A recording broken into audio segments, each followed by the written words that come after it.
It's pretty wild how history can just pivot on a single moment, like how one ship or one simple business deal can completely change the fate of a huge subcontinent.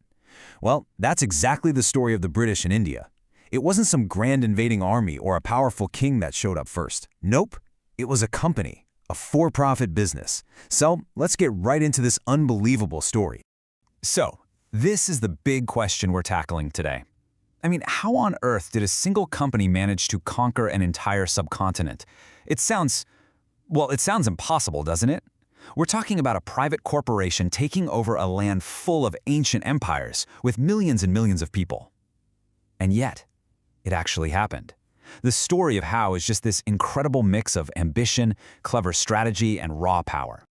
All right, so let's introduce the main player here, the British East India Company. And yeah, its original name was a bit of a mouthful, but its goal was super simple: make a ton of money. Now, it got its charter from the Queen of England, sure, but it was really run for its shareholders. So what made it so different from any other trading company? Well, here's the kicker. It had its own private army. Just let that sink in for a moment. This wasn't a government, it was a business with soldiers. And that one fact, that is absolutely crucial to understanding everything that happens next. So how do you go from being just traders to actual rulers? How do you make that leap? Well, it definitely didn't happen overnight. We're talking about a really slow burn, this kind of calculated creep that went on for about 150 years, and then it all culminated in this massive, dramatic power grab. And you can really see how this all unfolded over time. It starts out so small. Back in 1608, you've got Captain Hawkins just trying to get a meeting at the powerful Mughal court.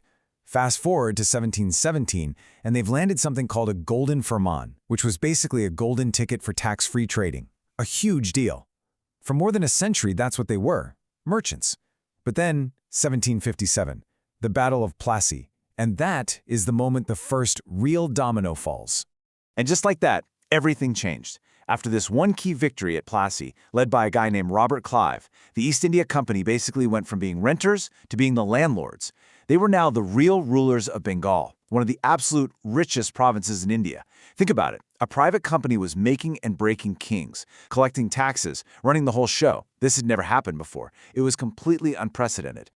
Okay, so once they had their foothold in Bengal, the company started to expand, and they used some pretty clever and, frankly, ruthless political tricks to do it. First, you had the Subsidiary Alliance. This thing was basically a protection racket. Indian rulers were forced to pay for the company's troops to protect them, and if they couldn't afford the bill, poof, they had to give up their territory. Then there was the doctrine of lapse. The rule was devastatingly simple. If an Indian ruler died without a male heir, his kingdom wasn't passed on. Nope, the company just annexed it. And so, piece by piece, you could just watch the map of India slowly turning British red. But here's the thing. You can only push people so far before they push back. And by the middle of the 1800s, after decades of having their lands taken, being hit with heavy taxes, and just a general lack of respect for their culture, India was a powder keg waiting to explode. All it needed was one little spark. And that spark finally came in 1857. This was it. The moment the powder keg just went off. All across India, a massive rebellion erupted, and it would change everything about British rule forever. So what tipped it over the edge? Well, it really wasn't just one thing. It was a whole combination. Politically, you had people who were absolutely furious about policies like the doctrine of lapse. Economically, traditional jobs were disappearing thanks to British policies and crushing taxes. And on a social level, there were these very real fears about Christian missionaries. But the final, immediate trigger? That was the new rifle cartridges. The rumor spread like wildfire that they were greased with pig and cow fat, a massive insult to both Muslim and Hindu soldiers, the sepoys. For them, that was the absolute last straw. Meanwhile, back in Britain, the story being told was very different. You have this quote from a British historian at the time, T.R. Holmes, who called it a struggle between civilization and barbarianism. And that quote right there tells you everything you need to know.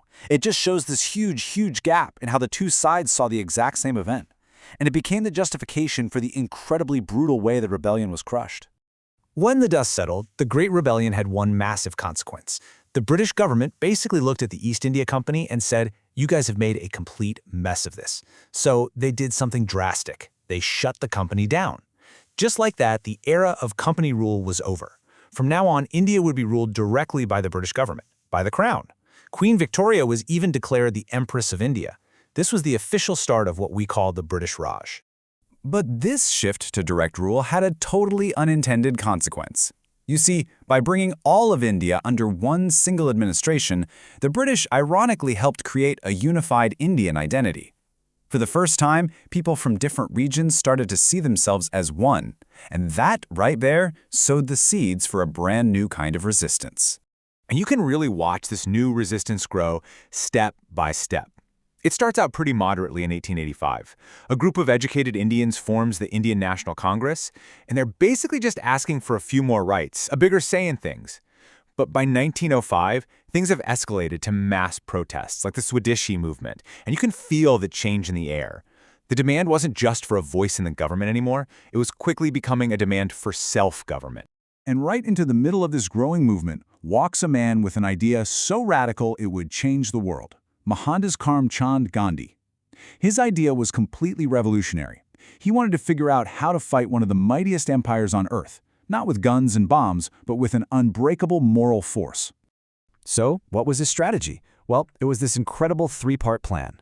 Step 1 was something he called Satyagraha, which means truth force. This was the foundation, a deep personal commitment to nonviolence. From there, you move to Step 2, non-cooperation. The idea here was to bring the whole colonial system to a grinding halt by just not participating, boycotting British goods, courts, schools, you name it. And the final step, civil disobedience. This meant publicly and peacefully breaking laws you believed were unjust. This wasn't just about protesting anymore. This was a whole new playbook for how to stage a revolution. So now, armed with this powerful new strategy, and with millions of people energized and ready for action, the Indian independence movement heads into its final, decisive chapter. For the first time, the British Empire was facing a problem it simply could not shoot its way out of. And man, the final decades were an absolute whirlwind. In 1930, you have the Salt March, this brilliant act of civil disobedience against a British salt tax that gets the whole world's attention. Then during World War II, Gandhi launches the Quit India movement. It's his clearest demand yet, just leave. But at the same time, another powerful and complicated idea is taking hold. The two-nation theory, the belief that Hindus and Muslims couldn't live in one country and needed their own separate nations. And all this is happening while Britain is exhausted and weakened from the war. They're facing a subcontinent that's just becoming impossible to govern. Their time was up. So in 1947, Lord Mountbatten shows up to manage the handover of power, which would tragically include the partition of India. So, if you do the math, from that first key battle in 1757, all the way to the day the British flag came down in 1947, that's 190 years. An entire era of British dominance that started with a private company looking for profit and ended with the creation of two entirely new independent nations, India and Pakistan. And all of this leaves us with one final, big question to think about. When an empire finally ends, what does it leave behind? On one hand, the British left things like railways, a common legal system, the English language. But on the other hand, they left the deep, painful scars of partition, a completely rewired economy, and an incredibly complex political legacy. So what's the real legacy of an empire?